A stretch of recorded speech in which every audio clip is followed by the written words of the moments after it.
Voilà, alors c'est parti. On a le grand plaisir aujourd'hui d'accueillir Alexandre Hernan, donc directeur chez Synergie Fiduciaire, basé sur le canton de Vaud, avec des activités aux alentours de Vevey et d'Yverdon, hein, si c'est bien juste. Et puis aussi fondateur du coworking Blue Lab. Donc, je vais faire une petite introduction avant de laisser la parole à Alexandre. Donc, chez Better Study, comme vous le savez, on forme des comptables et puis des gestionnaires RH. Et puis, l'idée, c'est d'offrir à travers ces webinaires un éclairage sur les métiers auxquels nous formons. Donc, donner des informations complémentaires sur les tendances, sur les actualités, sur la pratique. Et puis, on pense que c'est une bonne chose, justement, de connecter notre école et puis nos apprenants, aux futurs apprenants, au monde professionnel. Et puis, c'est une grande source de valeur et de richesse de pouvoir avoir des partages d'expériences avec des directeurs, directrices de fiduciaires notamment. Donc l'idée, c'est d'offrir voilà, un éclairage complémentaire à notre communauté. Donc par communauté, on a évidemment des personnes qui se forment actuellement chez nous, des personnes qui se sont formées, des alumni ou des personnes qui se formeraient peut-être à l'avenir. Donc au niveau du déroulement, comme d'habitude, on a une présentation. Alors aujourd'hui, ce sera une sorte d'interview. Donc il n'y aura pas de slide, mais ce sera plutôt un échange, une discussion entre Alexandre et moi, et vous aussi, vous pourrez poser vos questions en direct. Donc il n'y aura pas 30 minutes de présentation et puis après 30 minutes de questions-réponses, mais ce sera un petit peu plus un échange, ce sera un petit peu plus interactif. Donc voilà pour ma partie. Donc bienvenue à toi Alexandre et merci infiniment de nous accorder de ton temps pour partager ton expérience avec notamment la fiduciaire Synergie. Alors si tu es d'accord, je te donne la parole pour te présenter en 2 mots, présenter Synergie pour commencer ce webinaire. Très bien. Merci beaucoup, Christophe. Bonjour à tous. Donc, effectivement, moi, je suis tombé, on va dire, dans la marmite de la finance il y a de ça quelques années. J'ai eu l'occasion d'avoir pas mal d'expériences en amont qui étaient, en fait, je suis tombé aussi dans le domaine de l'entrepreneuriat un peu par hasard il y a un peu plus de 10 ans. J'ai repris la fiduciaire qui a été fondée par mon père en 88 où j'ai intégré la fiduciaire donc, depuis 2014 maintenant. Euh, donc, c'est une fiduciaire, on va dire, traditionnelle qui offre toute une série de services, on va dire, classiques fiduciaires.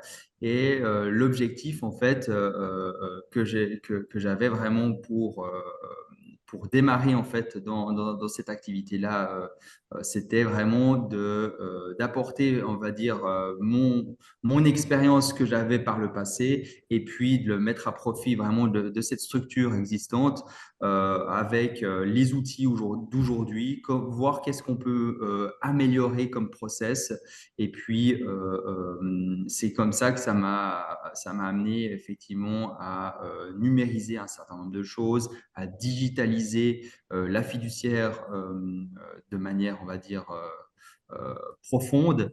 Voilà, c'était vraiment un choix aussi de mon côté parce que j'avais aussi envie d'apporter quelque chose de plus qu'une simple expertise, on va dire, fiduciaire, financière. J'avais aussi j'avais envie de mettre en fait un peu ma patte au sein de Synergie Fiduciaire. Donc, c'est un virage vraiment qu'on a pris depuis longtemps maintenant. Et j'ai vraiment accentué ce virage numérique en 2019 avec justement la possibilité de proposer du télétravail à l'ensemble de nos collaborateurs, d'avoir vraiment un serveur sur lequel on pouvait vraiment traiter à distance avec toute une série de dossiers clients. qui était vraiment géré vraiment en cloud, etc., etc. Donc aujourd'hui, on a l'impression que c'est quelque chose de tout à fait normal, mais faut bien se dire qu'il y a un peu moins de 10 ans en arrière, bah, c'était encore le balbutiement et il y avait beaucoup de fiduciaires qui n'ont pas véritablement entrepris ce mouvement-là et ce virage-là. C'était vraiment quelque chose d'assez novateur à l'époque. Et il a fallu un petit coup de pouce, une petite chance aussi dans l'entrepreneuriat. Il y en a toujours, c'est toujours important et nécessaire, puisque nous, en fait, on a pu enclencher ce virage-là en 2019. À fin 2019, tous nos collaborateurs étaient capables de faire le télétravail.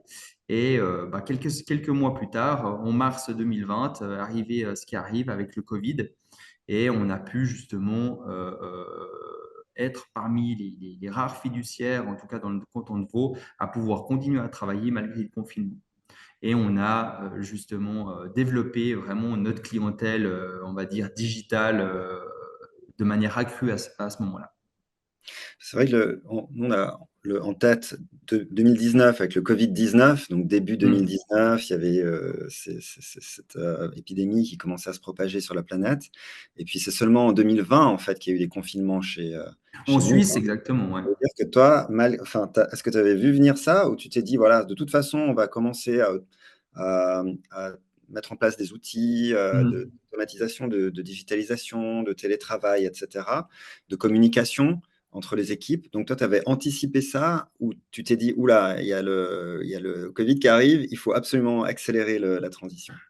Non, alors le Covid, personne n'aurait imaginé l'ampleur que ça allait prendre. Donc, on voyait effectivement qu'il y a un petit virus qui arrive du côté de la Chine, mais c'était pas quelque chose qui était, en tout cas, qui allait impacter aussi profondément nos habitudes. Euh, on a enclenché ce virage numérique parce que c'était une volonté de ma part de pouvoir justement offrir des outils, un service adapté en fait à la vie d'aujourd'hui. Donc, Ouais. c'était surtout cette volonté de s'améliorer et puis de proposer à notre clientèle des services appropriés. Mais Mhm. en aucun cas, j'avais anticipé le Covid et la pandémie et le confinement qu'allait justement se passer ces quelques semaines ou mois suivants. Ouais. Ouais, donc tu avais cette vision, tu as été visionnaire, tu t'es dit, voilà, ça c'est la direction à prendre. Et puis c'est les événements qui ont un peu porté ton projet à accélérer et puis confirmer finalement tes choix, tes décisions. Exactement. C'est pour ça que je dis, il y a dû avoir aussi un peu de chance Ouais. à ce niveau-là parce on était prêt au moment justement, au momentum. Et ça, dans l'entrepreneuriat, on a besoin aussi Mm. finalement d'un bon timing pour que nos produits, nos services finalement aient l'impact et l'ampleur que ça peut engendrer. Ouais. Donc, et là, c'est vrai que il y a eu les alignements des planètes ou des étoiles Mhm. qui sont mis en place et on a pu en profiter. En tout cas, c'est pour nous 2020, ça a été vraiment une année charnière à ce niveau-là. Mhm. Mhm. Ouais, tu as senti le vent un peu tourner. Et puis voilà, c'est clair, on ne peut pas anticiper le Covid, Mm. mais tu savais que la tendance allait dans cette direction-là, dans le Mm. digital. Et ça faisait combien de temps que tu avais travaillé chez Synergie avant de commencer à, à mettre en place ces nouveaux Mm. processus? Alors, j'ai démarré chez Synergie en 2014, en octobre 2014. C'est à peu près aussi à ce moment-là que j'ai mis un pied dans l'entrepreneuriat. J'ai été parachuté à la direction d'une manufacture horlogère. Donc, c'était vraiment mes premiers pas dans l'entrepreneuriat. En parallèle, quelques années plus tard, j'avais aussi testé un peu le coworking. Donc, j'ai ouvert le Blue Lab Coworking 2 ans plus tard, en 2016. Et puis, donc, c'est vrai que j'ai été impliqué chez Synergie progressivement. D'abord en temps partiel, en faisant un peu mes armes aussi de mon côté. Et puis c'est vraiment à partir, j'ai envie de dire, ouais, 2018 que je me suis vraiment impliqué à 100% dans Synergie fiduciaire pour justement la développer. Mhm. C'est à ce moment-là que j'ai pris des parts aussi dans le capital, que je me sentais vraiment investi. Et là, j'avais vraiment aussi cette volonté de pouvoir développer la structure un peu à ma sauce. Oui, donc tu as fait une transition, tu t'es pas dit tout de suite, voilà, moi je veux faire un métier dans la comptabilité, et puis reprendre la fiduciaire, c'était pas forcément, alors peut-être qu'il y avait en Mm. toile de fond, mais c'était pas, en fait, tu as dû faire le pas, et puis passer du monde non fiduciaire à un Mm. monde plus comptable fiduciaire, si j'ai bien compris. Exactement. Alors, moi, j'ai toujours été dans le domaine de la finance, hein, donc mes études, etc. J'ai fait aussi 5 ans en fiduciaire à Lausanne avant d'intégrer Synergie fiduciaire. Donc, c'était déjà mon monde, mais j'avais en fait besoin aussi d'une certaine légitimité, d'un background supplémentaire Mhm. pour justement être capable de pouvoir reprendre petit à petit la direction de la structure. Et j'avais aussi ce besoin-là, cette nécessité-là pour moi de gagner en légitimité et puis en expérience annexe. Donc, c'est pour ça aussi que j'ai eu diverses expériences entrepreneuriales euh, en amont, justement, pour que je puisse mettre à profit cette expérience-là chez Synergie. Ouais. Ouais, c'est très intéressant parce qu'on a eu des webinaires sur la transition d'entreprise, sur la voilà, cession, acquisition. Et puis, pour nous, c'est une belle opportunité aussi d'entrer dans le métier. Alors, il faut quand même avoir une petite expérience avant de reprendre une fiduciaire, hein. Mais Mm. c'est vrai que c'est une option aussi en tant que diplômé de la comptabilité, de se dire, bon, est-ce que je vais travailler pour une entreprise comme Synergie, par exemple, ou est-ce que je pourrais reprendre une petite fiduciaire ou même de moyenne taille et puis reprendre une activité. Donc, Mm. on voit que c'est quelque chose de possible. Et il s'agit d'avoir justement cette attitude pour Mm. reprendre les rênes d'une société et puis apporter des nouvelles choses finalement. Donc toi, Exactement, ouais. donc, tu avais quand même donc, une formation liée à la finance, tu as fait une expérience, puis après, tu t'es dit, bon, voilà, c'est le bon moment pour, euh, Mhm. pour reprendre l'activité de la fiduciaire, donc familiale.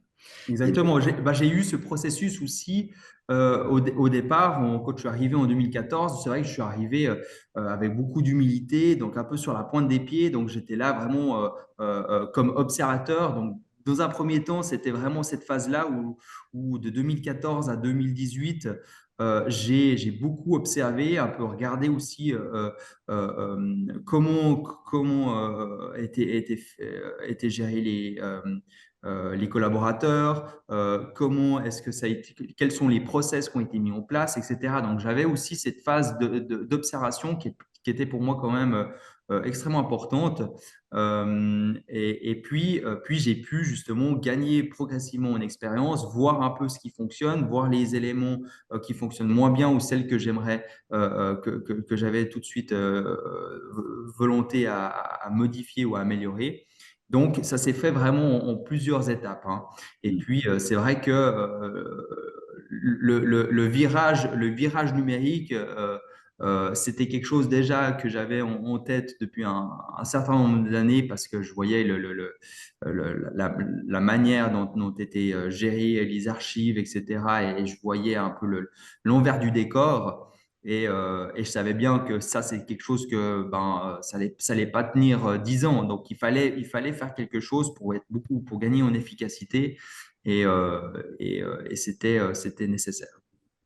et au niveau des enjeux, justement, parce que bon, quand il y a des processus déjà en place, Mm. des manières de faire, une routine, enfin, j'imagine, c'est pas toujours évident de se dire, allez, c'est un risque, hein, on va Mm. changer les choses. On sait qu'on doit le faire, mais est-ce qu'il y a eu des défis, des enjeux auxquels tu as été confronté, les équipes? Complètement, complètement. Et je pense que j'ai été très naïf au début.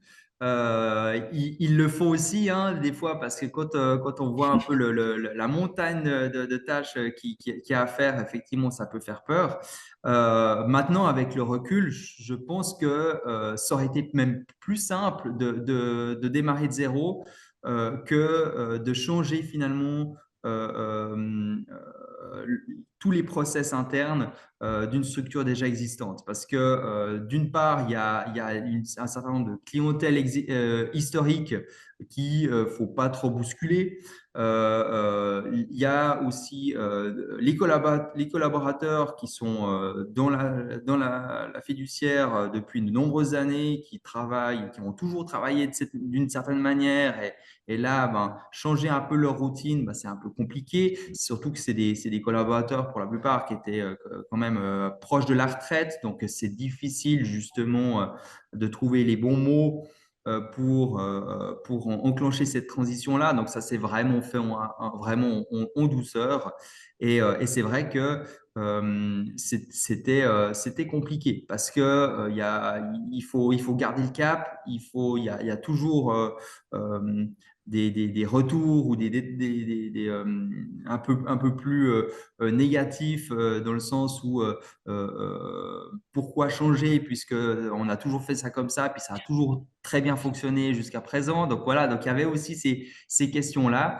Et c'est pour ça que finalement, mon expérience dans différentes activités entrepreneuriales m'a beaucoup servi parce que c'est des choses finalement qu'on n'apprend pas au cours de finance ou de comptabilité. Manager une équipe, être pédagogue dans certains cas de figure, c'est quelque chose assez nouveau, et il faut avoir aussi ces qualités-là pour justement gérer et diriger une entreprise. Ouais. Et juste pour comprendre le contexte, tu une équipe de combien de personnes autour de toi maintenant, chez Synergie? Alors, chez Synergie, aujourd'hui, alors on a des bureaux à Yverdon. Les principaux bureaux sont à Yverdon. On a ouvert une antenne à Vevey. Et puis, on a un bureau d'audit à Genève. Donc, tout cumulé, on est 7 collaborateurs. OK, d'accord. Voilà. Voilà, une belle équipe répartie. Alors et puis, donc là, juste pour faire le lien aussi avec ton autre activité, hein, parce que voilà, tu as le coworking, Blue Lab. Donc là, on est dans tes locaux, dans ton coworking, hein. Toi, en Exact. tout cas. Exactement. Oui, oui. Là, je suis au Blue Lab Coworking, donc à Yverdon. Et donc, vous voyez un peu derrière, effectivement, c'est vraiment la zone lounge. Donc, j'ai aussi cette double casquette, on va dire. Ça me permet d'avoir aussi d'être en permanence en contact avec d'autres entrepreneurs, de nouveaux entrepreneurs. Et j'apprécie beaucoup aussi l'aspect justement où mes journées ne se ressemblent pas. Donc, ça, Ouais, c'est donc quelque chose que j'apprécie beaucoup, et c'est pour ça que finalement le coworking m'aide justement justement à avoir une diversification de mes activités. Ouais. ça sort un petit peu du monde de la fiduciaire, mais ça peut aussi créer des opportunités pour, Ça crée des opportunités parce que j'ai certains coworkers qui sont devenus aussi clients chez Synergie mmh, et vice-versa. On a aussi des clients Synergie qui ont besoin d'un bureau, qui se mettent à leur compte, etc. Je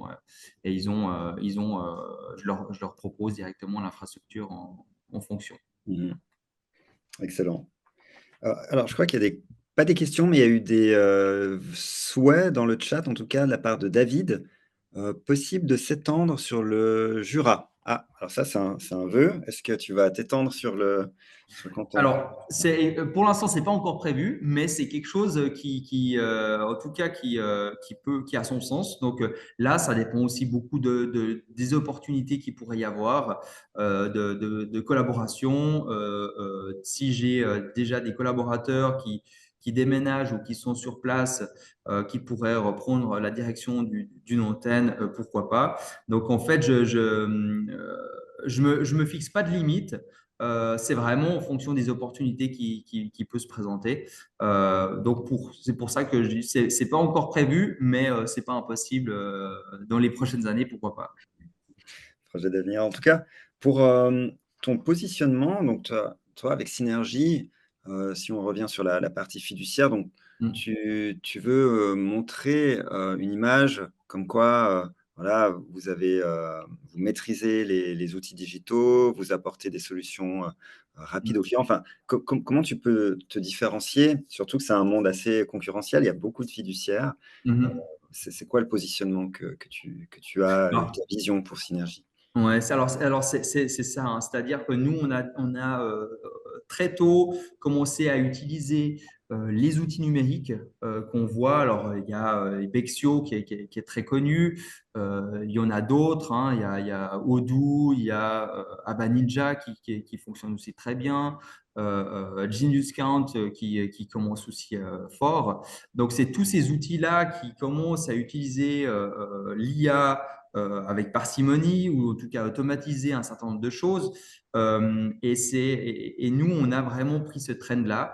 Donc, on a choisi vraiment de maîtriser sur le bout des doigts un certain nombre d'outils numériques où on devient finalement expert. Alors, on a maintenant des experts un peu dans différents plateformes comptables et ça nous donne vraiment une expertise aussi particulière puisque aujourd'hui, finalement, c'est les clients, les entrepreneurs qui choisissent avec quel outil utiliser, quel outil travailler, pardon. Et puis, après, ils cherchent un partenaire qui est compatible, qui maîtrise ces outils-là. Donc, c'est vrai que nous, on a vraiment eu ce focus-là très tôt et on a pu acquérir beaucoup d'expérience ces dernières années dans ces outils-là, ce qui nous fait vraiment gagner aussi en crédibilité et en clientèle euh, parce que aujourd'hui on a besoin d'avoir une fiduciaire soit qui maîtrise Bexio, soit qui maîtrise Odoo, etc. Parce que c'est des outils, pour la plupart des outils métiers que l'entrepreneur utilise tous les jours, que ce soit pour faire les fiches de paye, que ce soit pour faire euh, la saisie comptable, les transactions bancaires, etc., etc. Donc, c'est nécessaire pour moi d'utiliser ces outils-là et de les maîtriser. Et encore aujourd'hui, il y a beaucoup de fiduciaires qui ont pris le pas inverse, qui ont un seul programme comptable où ils mettent l'intégralité en fait de leur clientèle dedans. Donc, c'est vrai que c'est un parti pris hein, aussi, clairement. Nous, on a tout de suite vu qu'avec ces outils-là, il y a énormément de choses qui peuvent être automatisées. Et plutôt que de dire, ah mais non, nous, on ne veut pas travailler avec ça parce que ça va nous enlever de notre travail, on n'aura plus de saisie comptable du coup, évidemment, ça veut dire que les honoraires qu'on facturera aux clients bah, seront moindres parce que bah, on passe beaucoup moins de temps sur le mandat. Et ben, moi, j'ai toujours préféré dire bah, autant aller justement vers le client, les coacher, les accompagner sur certaines plateformes et puis fidéliser le client de cette manière. Parce qu'un client qui est satisfait, il va rester 5, 10, 20 ans dans la même fiduciaire. Pour moi, ça, c'est quelque chose aussi extrêmement important la confiance qu'on peut inculquer chez le client, c'est primordial. Et le fait justement de pouvoir les accompagner sur ces plateformes-là, de pouvoir même les coacher, c'est important parce que ça veut dire effectivement après, ben, on devient un peu leur confident aussi et ils nous appellent pas uniquement pour boucler la comptabilité, mais aussi et maintenant surtout pour des conseils stratégiques sur comment gérer les investissements, qu'est-ce qu'on pourrait mettre en place pour optimiser un certain nombre de choses, que ce soit au niveau financier, mais voilà, sur des investissements futurs, sur peut-être des potentiels litiges qu'il pourrait y avoir entre les salariés et l'entrepreneur. Voilà. Donc, on essaye vraiment d'avoir une approche très entrepreneuriale aussi et pragmatique vis-à-vis du client pour affiner notre conseil. Et aujourd'hui, notre relation client, elle a considérablement changé. Si je prends l'exemple par rapport à il y a 7-8 ans en arrière, où en fait le client arrivait avec soit des caisses à chaussures, soit des classeurs, en nous disant, voilà, ben, on le voit une fois par année, il nous donne tous les éléments pour boucler la comptabilité. Là, aujourd'hui, on a vraiment un conseil régulier et on peut vraiment, dès qu'ils ont des petites questions, ils nous contactent, on peut y répondre directement. Et c'est vraiment une plus-value qu'on apporte vraiment avec ce conseil-là euh, par rapport à avant. Ouais. Ouais, donc tous ces outils d'IA, où tu disais, voilà, il y a certaines étapes des opérations que tu faisais peut-être à la main qui sont maintenant qui peuvent être traitées rapidement avec des logiciels comme Genius Mm. Count ou autres. Donc toi, ce temps-là, bah, ça veut dire qu'il y a une réduction de la facturation, mais tu Mm. factures d'autres prestations de conseils, d'accompagnement. Donc finalement, ça s'équilibre, voire tu peux facturer Mm. aussi du conseil à des prix un petit peu plus élevés. Et exactement, c'est-à-dire que bah, alors nous, on s'est toujours adapté aux clients, donc on est vraiment très flexible à ce niveau-là. Mm. C'est pour ça qu'on a aussi une tarification horaire. Il y a beaucoup de fiduciaires qui sont au forfait en fonction des prestations qu'ils proposent. Nous, on a voulu justement être le plus proche du client possible. Et c'est vrai que avec une tarification au forfait, c'est tout de suite un peu compliqué parce que sinon, on est constamment en train d'expliquer au client, de dire, mais non, mais c'est la demande que tu m'as faite, bah, ça ne concerne pas ce forfait-là, donc c'est en plus, etc. Et puis, il peut y avoir des problématiques en termes de communication, etc. Donc, d'avoir une tarification horaire claire et transparente, c'est beaucoup plus simple. Et puis, ça veut dire que nous, bah, finalement, on est là aussi pour coacher et accompagner le client de manière permanente. Il faut savoir aussi qu'avec les outils numériques qui sont en place en ce moment, on a la possibilité d'avoir une comptabilité quasiment à jour. Donc moi, c'est toujours ce que je dis aux clients. Le fait d'avoir une comptabilité à jour, c'est un outil stratégique extrêmement puissant de prise de décision.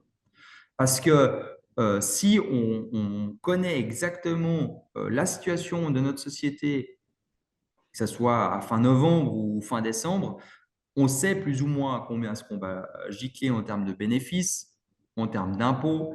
Il y aura le budget de l'année prochaine à établir, etc. Donc, on arrive à être beaucoup plus précis à ce niveau-là.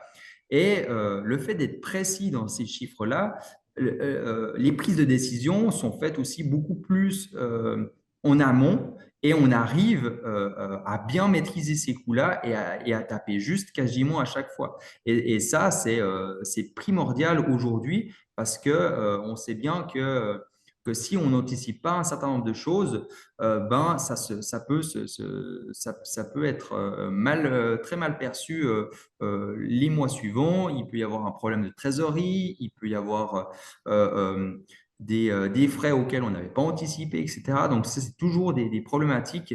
Et aujourd'hui, avec ces outils-là, on a la capacité et la possibilité d'avoir une comptabilité à jour. Et ça, c'est primordial, je trouve, pour un entrepreneur parce que ça change du tout au tout.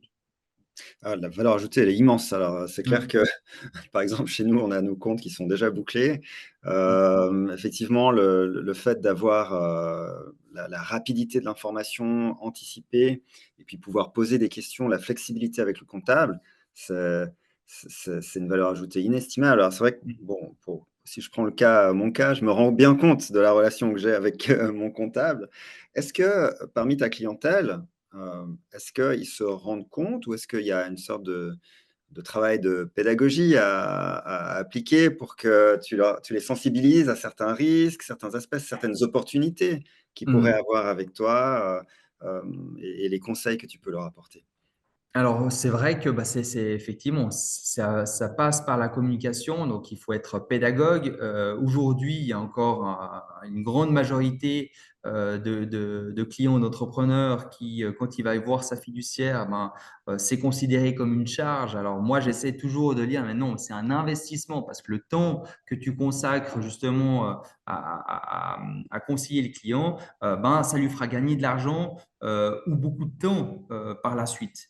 Donc, c'est pour moi déjà de leur faire comprendre que les honoraires fiduciaires, c'est plus un investissement qu'une charge. Ça, c'est déjà pas évident à faire comprendre aux entrepreneurs.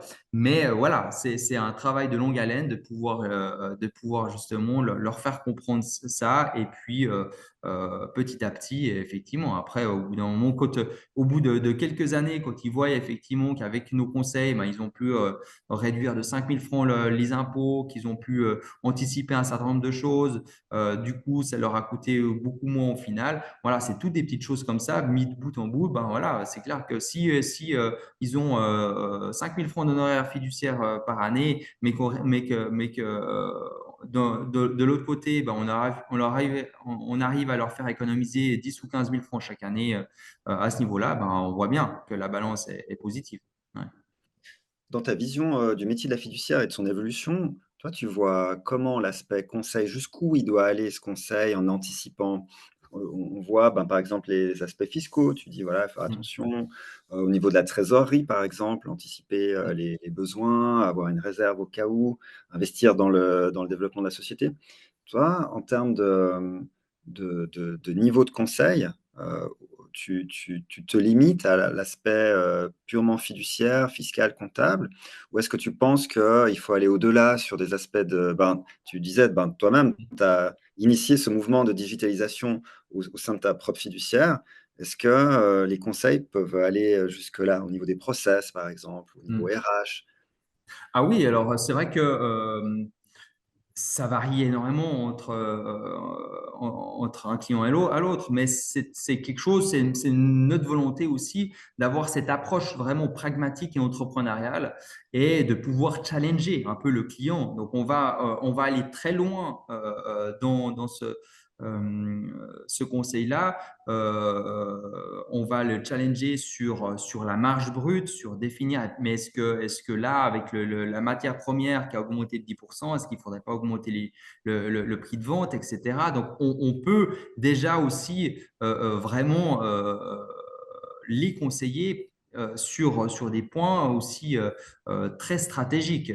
On a aussi des prestations d'administrateur ou de gérance de société. Donc là aussi, quand on est administrateur d'une société, on est aussi tout de suite confronté à d'autres problématiques pour d'implémentation de marché, etc. Donc là aussi, voilà, c'est quelque chose que n'importe quel fiduciaire ne le fait pas forcément. Mais nous, alors, c'est notre volonté justement d'accompagner ces entrepreneurs-là pour leur montrer ou appuyer là où c'est problématique pour qu'ils voient un peu l'envers du décor et qu'ils aient cette capacité justement de bifurquer si le besoin, s'il y a un besoin. Ouais.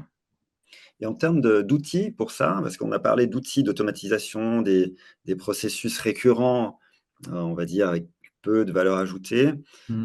Hem et puis est-ce que tu utilises aussi des outils, d'IA générative ou d'autres outils? Est-ce que tu vois un avenir là-dedans pour justement la partie conseil aussi?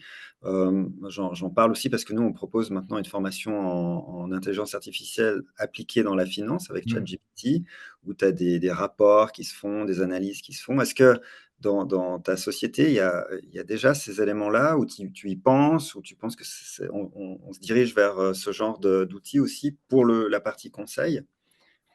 Alors, pour la partie conseil, pour l'instant, nous, on ne l'utilise pas. En tout cas, ce n'est pas quelque chose qui est intégré dans nos process internes. Donc, c'est vrai on a finalement nos outils et l'un celui qu'on utilise le plus aujourd'hui, bah, c'est encore Excel, hein. Ça c'est clair. Mais c'est vrai que l'IA aujourd'hui, bah, on l'utilise vraiment avec parcimonie. Donc on l'a intégré petit à petit dans les process de nos collaborateurs, mais c'est essentiellement pour des rédactions, pour des recherches, etc., etc. Donc, du point de vue purement conseil, on n'a pas encore ces outils-là, mais je sais effectivement que c'est quelque chose qui devrait arriver tout prochainement. Il y a encore la notion effectivement de confidentialité qui est très, très importante chez nous, les fiduciaires, et On est auquel il faut faire très attention. Donc, c'est pour ça Mhm. que on marche un peu sur des œufs en ce moment avec ces différents outils IA. Ouais. Ouais. Ouais, effectivement, l'aspect confidentialité, c'est particulièrement sensible dans le monde de la finance. Après, tu as des solutions qui te permettent d'avoir les données sur tes propres serveurs. Mhm. Alors, c'est un coût aussi, c'est un investissement. C'est vrai qu'il y a des solutions pour utiliser l'intelligence artificielle de manière sécurisée Mhm.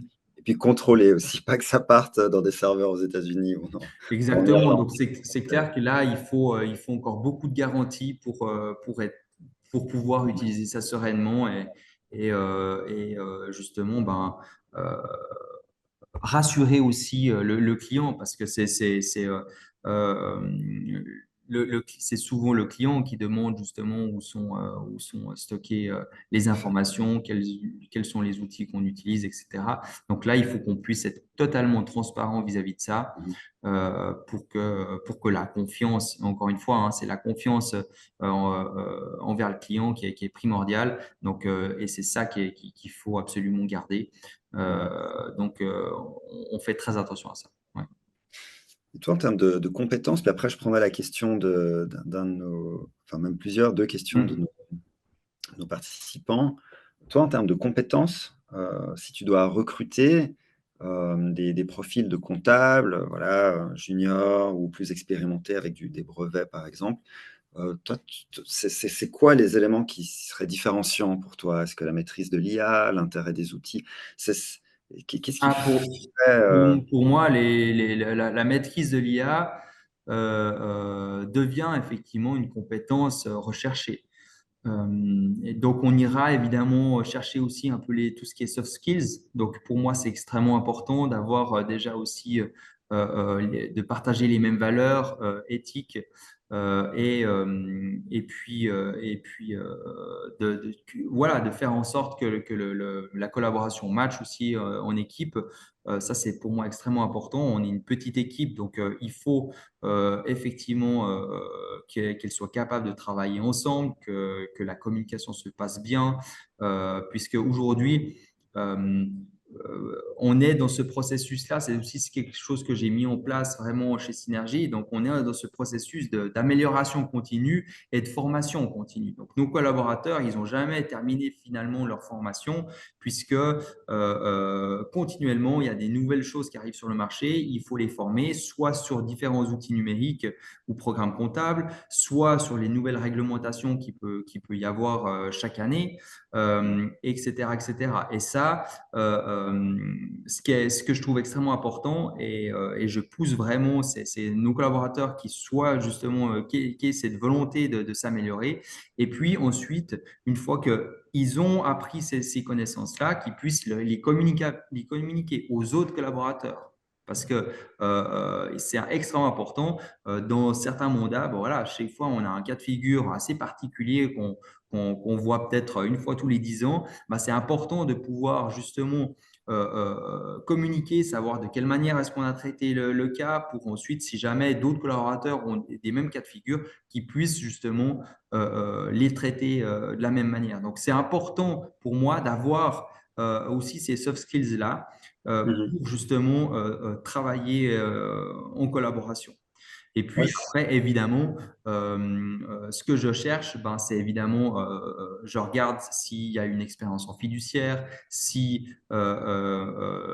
il a des capacités aussi de gérer une équipe, ou en tout cas de faire des rendez-vous clients, donc pas uniquement des capacités et des compétences, on va dire back-office.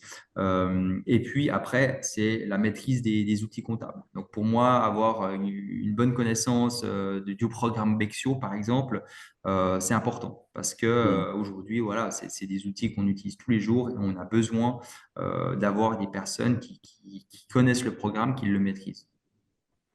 Ouais, c'est vrai que quand on entre dans le métier de comptable, on se dit: «Voilà, c'est un métier très technique, on va apprendre à maîtriser les comptes, saisir des Mm. écritures, lire des états financiers». Mais c'est vrai que l'aspect relationnel, hein, tu l'as dit à plusieurs fois, à plusieurs reprises aujourd'hui, le côté relationnel, non seulement au niveau de l'équipe, mais aussi, relation client, créer de la confiance. Ça, c'est aussi un enjeu, en tout cas si tu veux, atteindre des postes où tu es exposé, Mm. vis-à-vis de la clientèle. Donc, ouais, ça c'est un aspect, qu'on aime bien mettre en avant aussi en disant il n'y a pas que les compétences techniques. Donc c'est très bien Mhm.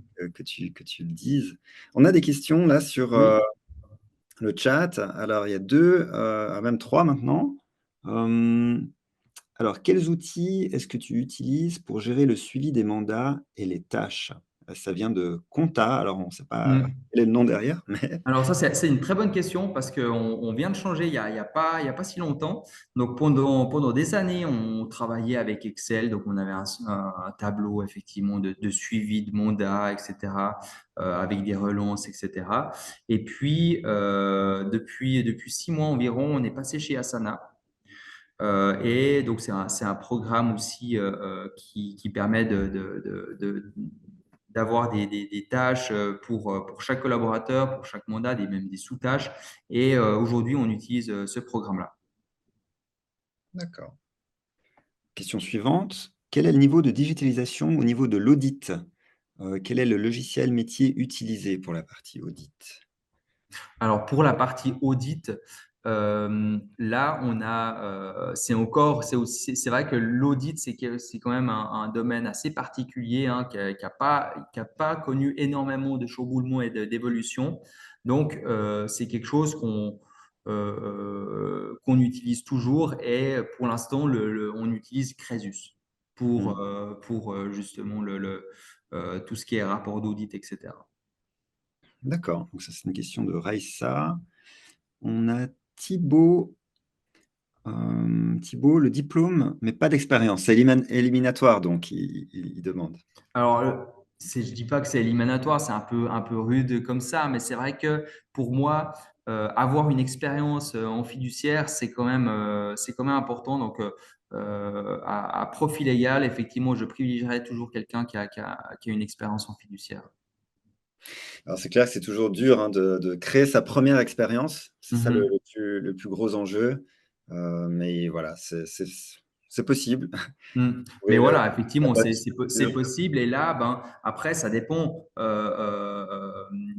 Nous, ce qu'on demande, effectivement, c'est que s'il n'y a pas d'expérience, ben, c'est nous qui allons former aussi le collaborateur. Donc, il faut qu'il ait aussi qu'il soit prêt à faire certaines concessions à ce niveau-là, soit avoir une formation plus poussée, soit effectivement avoir une diminution de son salaire pendant X temps pour qu'on puisse le former. Puis on dit, voilà, bah, pendant 6 mois, bah, on te forme vraiment chez nous. Et puis comme ça, ben, après, tu peux vraiment monter en puissance. Donc nous, on a cette volonté-là. On a aussi des profils très variés chez nous et on a la capacité de pouvoir les former. Et ça, c'est quelque chose qui est aujourd'hui très bien vu. Donc, c'est pour ça qu'on a eu pas mal de profils très variés qui ont eu véritablement cette volonté de travailler chez nous.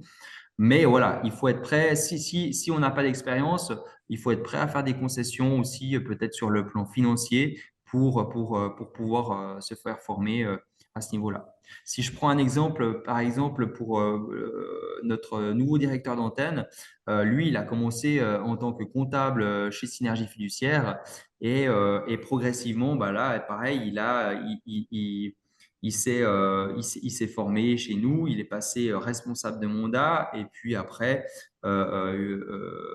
c'était un poste de direction que je lui ai proposé. Mais pour dire qu'il n'a pas eu véritablement d'autres expériences en fiduciaire à part chez nous. C'est vrai que quand on se lance dans le métier, on se dit: «Bon voilà, on a des compétences, on a un diplôme» et puis, forcément le marché du travail va absorber, la personne. Alors c'est malheureusement pas comme ça que ça se passe. C'est vrai que c'est encore un investissement, un effort à faire. Et bon après des méthodes, hein, des techniques, voilà, avoir un bon profil LinkedIn, comment approcher, de façon douce les sociétés qui pourraient nous recruter. Mais c'est vrai que souvent, nous, ce qu'on observe, c'est que les personnes ne se mettent pas vraiment à la place de l'entrepreneur, à la place de l'entreprise. Parce que comme tu Mm. dis, toi, tu prends un risque si tu en recrutes un pro enfin, qui que ce soit, hein, Mhm. quelle personne que ce soit que tu, recrutes, c'est un risque. Parce que c'est peut-être pas la bonne personne, peut-être ça va pas tomber avec, la bonne culture et cetera. Et puis, c'est un risque supplémentaire si le collaborateur n'a pas d'expérience. Mm. Et toi, tu te dis: «Ben, voilà, pour minimiser le risque, ben, il y a un effort à faire des 2 côtés». Donc, ça veut dire rester suffisamment longtemps dans l'entreprise, continuer à se former, peut-être une Mm. réduction, des prétentions salariales. Donc finalement, on trouve quand même, des terrains d'entente, mais c'est vrai qu'il faut trouver le bon timing, trouver peut-être la bonne société, Mm. qui est prête à faire l'effort à ce moment-là.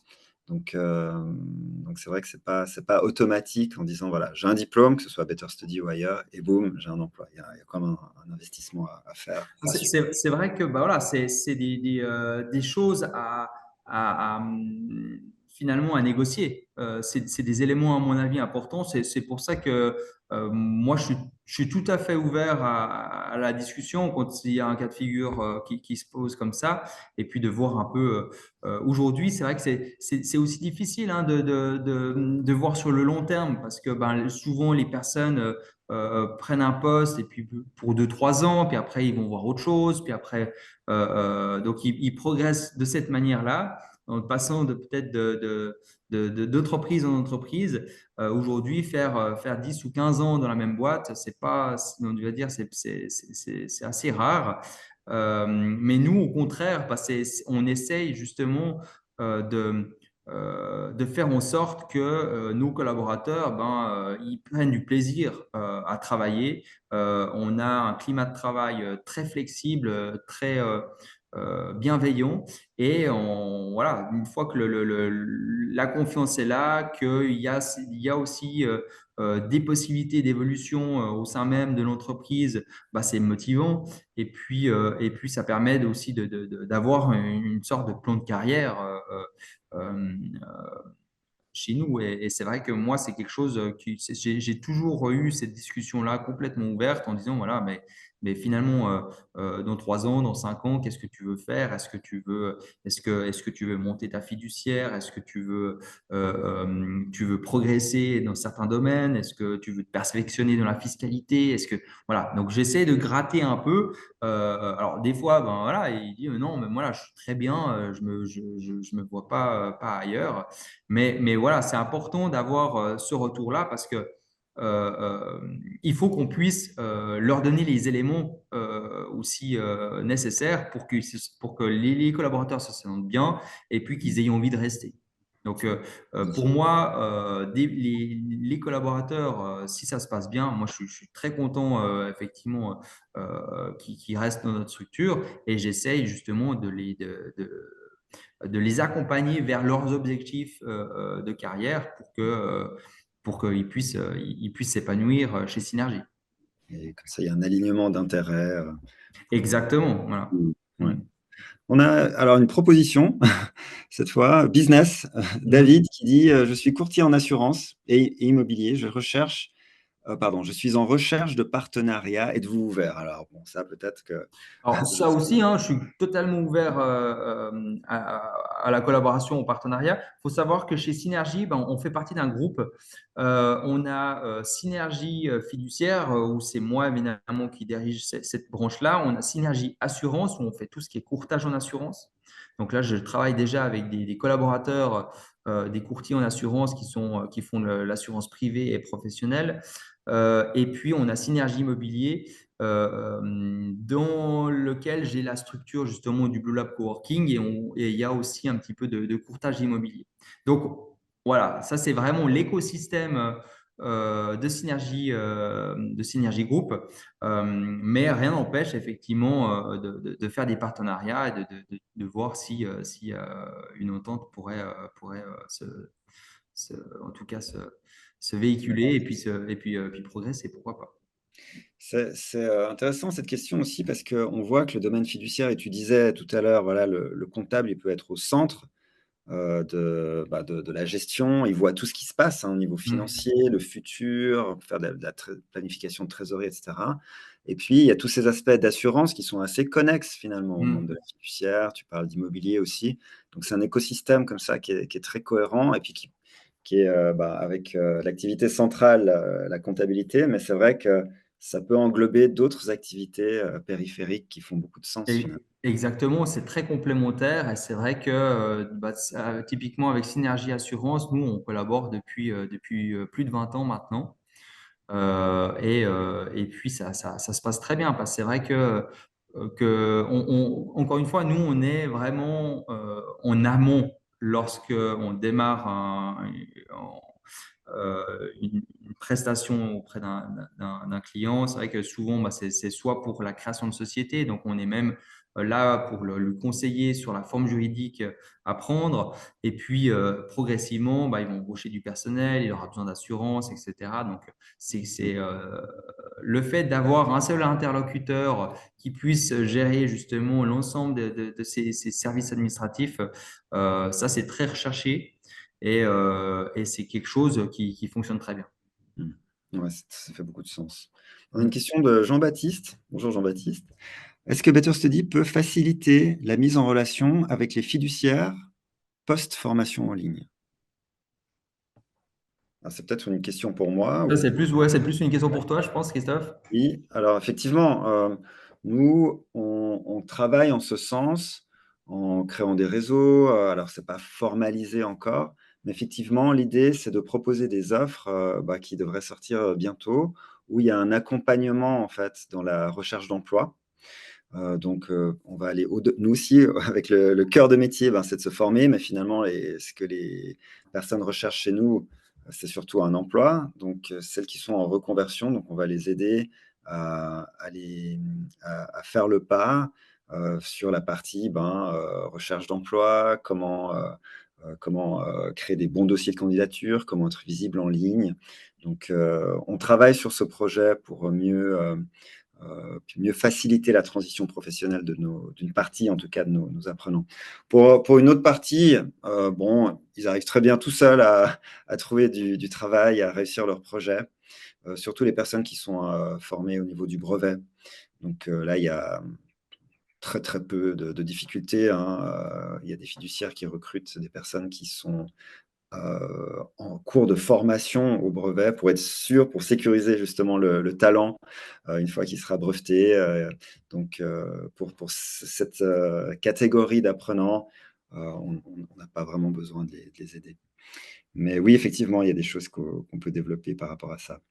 Oui, alors si je peux rajouter une petite chose aussi, c'est que pour moi, le métier de comptable a beaucoup d'avenir, hein. Je ne vois pas encore une IA qui est capable de faire la comptabilité de A à Z sans on va dire, sans tâche externe, en tout cas humaine.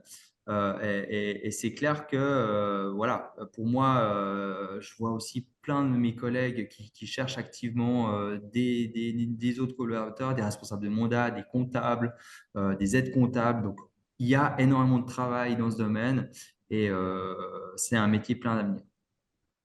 Ouais, puis tu disais le métier, est très relationnel aussi, hein, tant à Mm. l'interne qu'à l'externe et ça, c'est difficilement remplaçable par une IA. Donc on se dit: «Ah, le métier de comptable va être complètement remplacé dans Mm. 3 jours». Ouais, c'est pas c'est pas encore tout à fait le cas, hein. Non, Donc alors moi, je suis plutôt serein là-dessus. ouais, d'accord. Très bien, écoute Je crois qu'on a fait le tour des questions. Il y a sûrement David hein, qui va entrer en contact avec toi pour Ouais, pas de potentiellement. souci, tu peux lui donner mon adresse email, il y a aucun problème. Ouais. D'accord, bah, vous pouvez, David, me contacter directement. Je vous donne mon email ici, chris@betterstudy.ch. Tu veux que je mette le mien? Je peux mettre le mien aussi. Alors, si tu es d'accord, oui, oui, Oui, bien sûr. ouais, ouais, volontiers.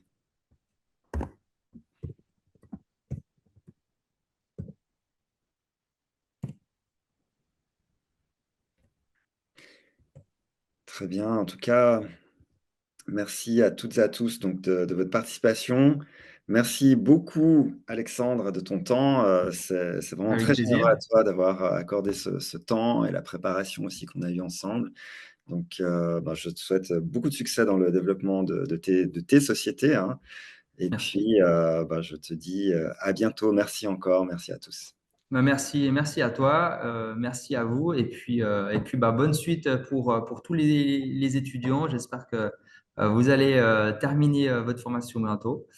En tout cas, bah, ravi. Moi, je suis assez actif sur LinkedIn, donc n'hésitez pas si vous avez des questions, bah, vous pouvez me contacter sur ce réseau social-là.